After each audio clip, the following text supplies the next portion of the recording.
Are you looking to buy a home and you entered the market only to realize that in your market or at your price point, it's highly competitive and getting an offer accepted is harder than you thought? Maybe you've placed some offers and they haven't got accepted. You've come to the right place. In this video, I'm going to talk about how to get your offer accepted in a competitive market.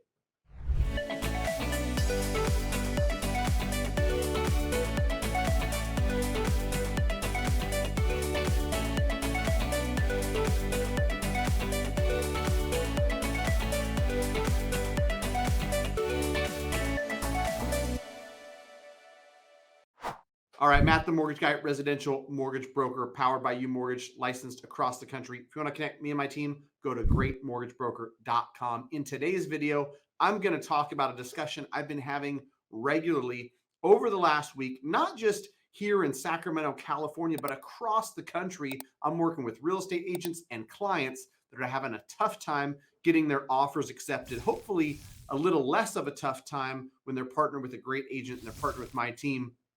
But nonetheless, there are some things that I'm seeing working that not everybody's doing. So in this video, I'm going to try to give you some tips and tricks if you're frustrated, if you're looking for ways to make your offer stand out, have a higher likelihood of getting your offer accepted. I've had this conversation a lot.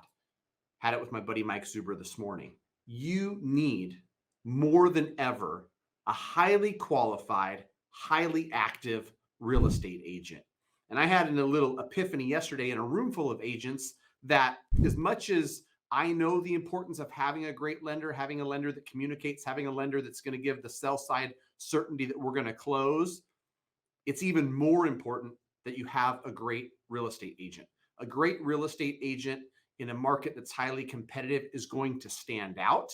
They're going to give the list side agent and their seller the certainty that they need to accept an offer. Because in this video, I'm going to explain it's not always the highest price that gets accepted. If this was just a game of highest price, then everything else would be thrown out. There'd be no need for agents to make phone calls. You would just submit your highest and best and off we'd go. Agents I work with regularly get buyers accepted at a price that's not the highest of all the offers that are presented. So I'll tell you a little bit about how they do it, but keep that in mind. First and foremost, you need a great agent, someone who knows the area you're working in, someone who knows and has a network of agents, so they're able to communicate, they know how to communicate. And in a lot of instances, if they haven't worked with a specific agent, they work with somebody in their office, they have a reputation of being an agent that's honest, transparent, follows through. So connect yourself with a great real estate agent. If you're in California, I've got a bunch of great agents I can refer you to, especially if you're talking Northern California. If you're anywhere else in the country, you can go to homeandmoney.com/Matt. They'll connect you with an agent. They've got criteria, so they're not connecting you with just anybody with a license and a pulse. Homeandmoney.com/Matt. Again, in California, I'm happy to connect you. Second is connect with a great lender. When a great agent communicates well to the list side, finds out what's important to them, writes a really strong offer based on what the sell side is looking for, whether that's a quick close, free rent back, other things, price being one of them, but not the only factor, right? CC's the loan officer on the email, sends a text to the loan team so that we can reach out and have a phone call. We've got a well-qualified client. We've got a full file. We've done the verification of employment. We've verified income and assets, run the automated system. So we already gotten approval.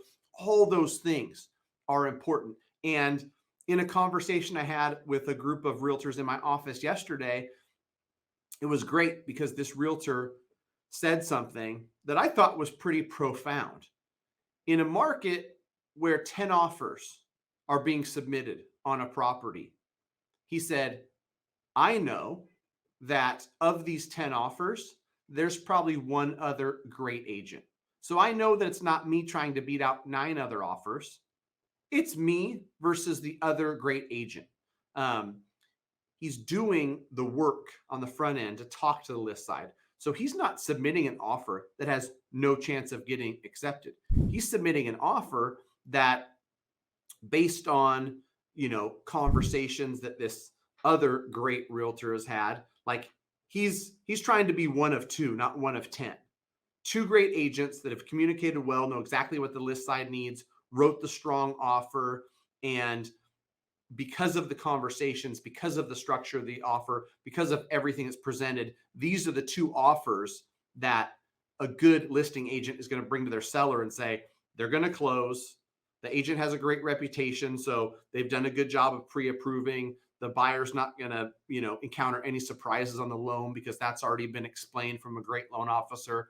And this agent is going to be able to properly advise and get us through this transaction in timely fashion. All those things. Great agent, great lender. We've covered that.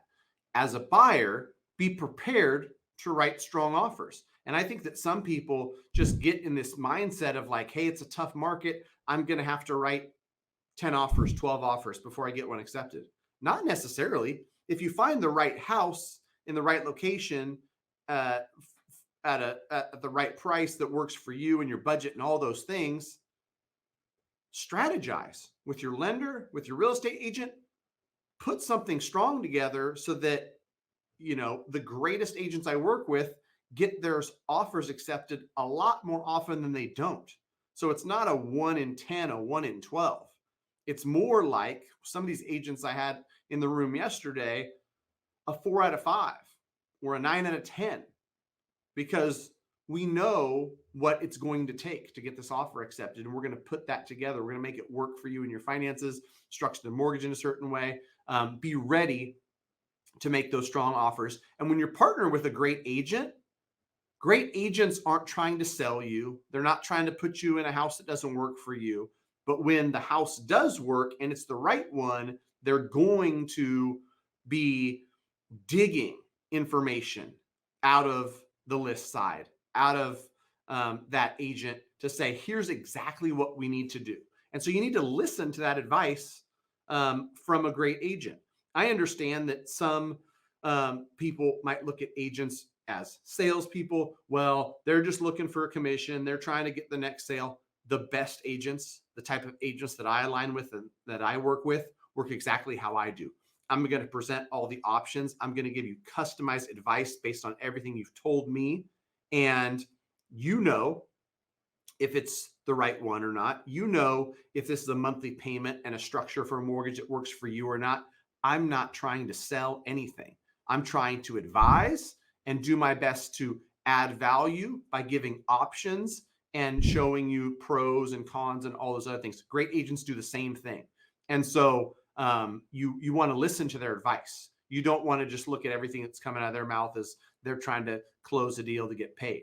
They just, for your own sake, want to make sure that if this is the right house, they're not going to not get it accepted because they didn't write a short enough contingency period on the loan or the appraisal, or if 615 would have got it into contract and you were willing to go up to 620, but you want to start at 610 just to see what happens, right? Like those are the type of things. They've done this a lot. They know what they're doing, the good ones, the great ones, and they're going to advise you based on all that knowledge, along with the knowledge of this specific property, the specific seller, and what they've gleaned from the list side. Great agent, great lender. Be prepared to write good offers and take the advice of the professionals that you've decided to work with, right? This is always interesting to me when somebody's out there and they're like, you know what? I chose to call this lending professional because I've heard good things. They've got great reviews. I was referred from so-and-so. And then you get to that person and the advice is met with like, nah, I don't think so. Or my uncle thought this. Well, why did you choose to ask for advice from a professional if you didn't plan on listening to it, right? So anyhow, hopefully this was helpful. Let me know how it is in your market. If it's super uber competitive, if there's other stuff you want to add, there's 1,000 things I can add, specifics that we're doing as lenders when we call to that list agent, but this probably wasn't the video for that. This is just an overview of the important things in my eyes. So thanks for watching. Hope this helped.